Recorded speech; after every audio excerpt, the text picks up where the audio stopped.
is going on, my nerds and nerdettes, geeks and geekettes? How's everybody doing on this fine fucking Monday? Why do I say it like that? Well, to be quite frank, I fucking hate Mondays. But this is your boy, the Retro Wayfarer, back, intact, and ready to roll. Now, being we talk about retro gaming, one thing that I want to make known, just in case it wasn't, is it's anything retro. Arcades, home consoles, still allergies are bad here, and I've got a lot of them. I always feel like I got shit in my throat. I gotta cough up terrible, but it's about anything retro that is gaming. So today I wanted to talk a little bit about some Dungeons and motherfucking Dragons.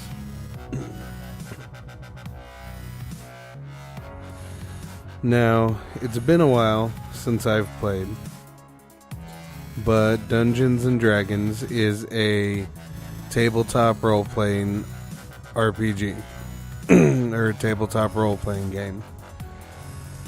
And it's extremely fun. Typically how it works is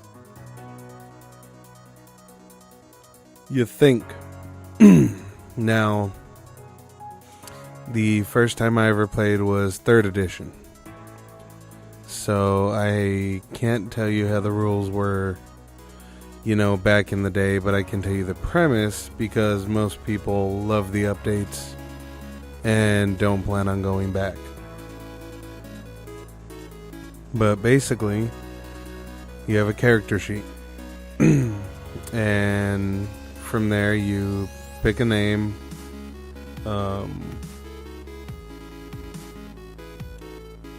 Race, class, and then from there you have all your stat inputs, weapons, armor, any items that you have, be it gold, a tent, rope. Oh yeah, get your stupid fucking rope. Sorry, love Boondock Saints. And basically that is what you play. So you sit at a table, you have your character, and you just play that character. So someone will give you a story that someone... Guess who it is? It's the Dungeon Master. And what he's responsible for is giving you the story that your characters have to follow. Sorry, tried to move away from the mic for that one. But he gives you the story, and you follow along with the story. He'll give you enemies to fight, bosses, encounters, and you just go apeshit. Based off your stats, you go, you adventure, you kill things, explore dungeons, visit towns, you level up.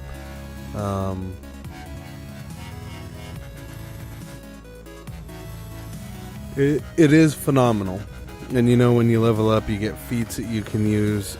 You get different skills, whether it be a daily skill, which of course means once daily, an encounter power, which is every encounter, and then your typical skills that you can just back-to-back use.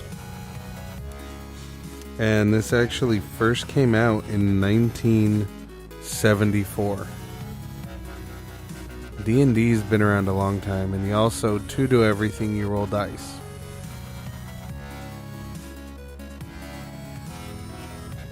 Yeah. You gotta roll them dice. Anywhere from, your typical 6-sided die to D3, 4, 5, 6, 7, 8, 9, 10, D20. There's percentile dice, all that shit. But for the longest time, from 1974 all the way until 2000, the rules from, the basic first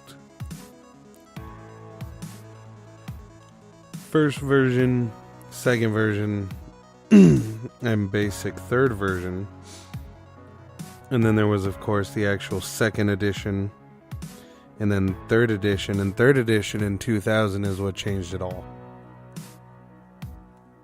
That's when a lot of things got changed up, rewritten, and the rules kind of flopped around in a sense. And it's not a bad thing.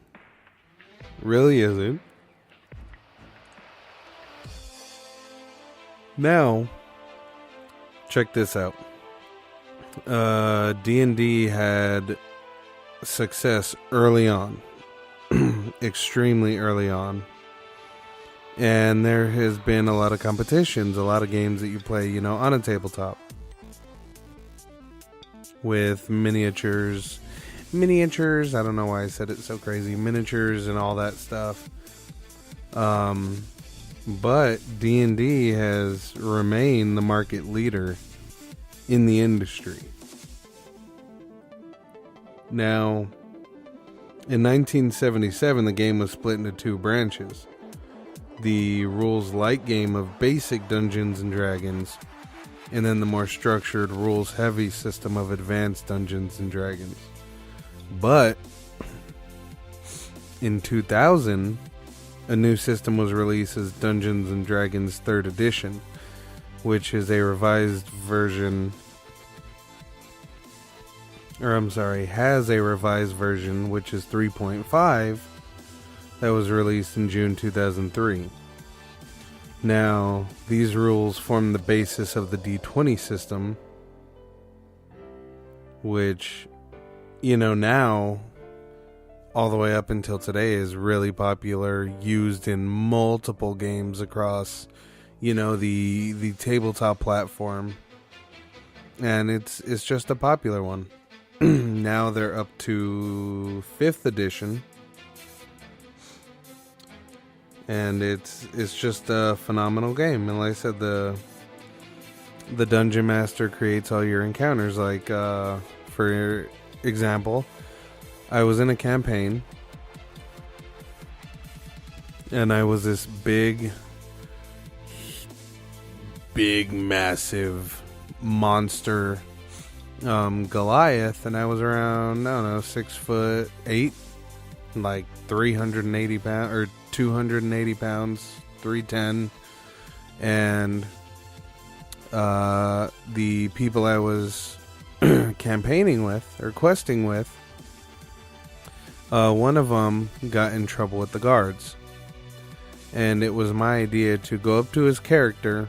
I rolled enough to where I was able to pick him up by the legs and use him as a baseball bat, and I swung him into one of the guards and knocked that guard out. And then we ran. So, I mean, nothing is off limits in a sense. Like, whatever you can imagine, your world's craziest thoughts can be a reality in D&D. I mean, I don't steal shit. I've never been a thief outside of the game, but when I'm in D&D, I cannot attack for shit. I cannot. When I roll a d20 to see if I'm going to be able to attack, I'll get 10 and under. But if I roll a stealth check to see if I can be hidden, I'll get the highest possible rolls. If I'm rolling to see if I can steal something, I get the highest possible rolls. But for attack, I don't get it. It doesn't let me. I don't get it. But it is a fun little game, and you should check it out. Just look up Dungeons and Dragons or D and symbol D. You never know what you might find. You never know what you might like. So give it a shot. Just do it. It really is a fun game. I said it's tabletop, so you're in the same room with the people that you're playing with.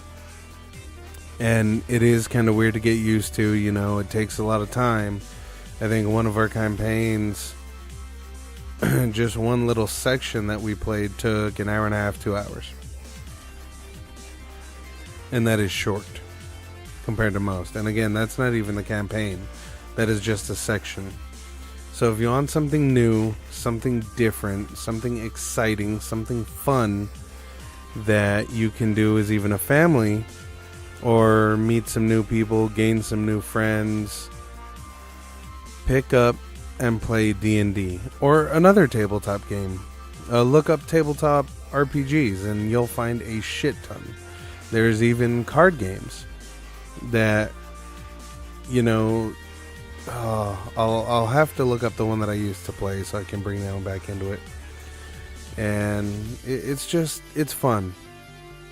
It's a way to build friendship, still interact with people, still keep that little bit of humanity going, and, you know, not be on your phone all the time, on a computer, on everything all the time.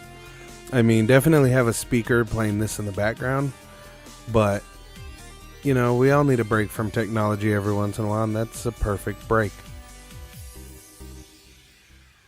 But this week is Move Week, so this is where I gotta sign off. Stay nerdy, stay geeky, and most of all, stay retro as fuck.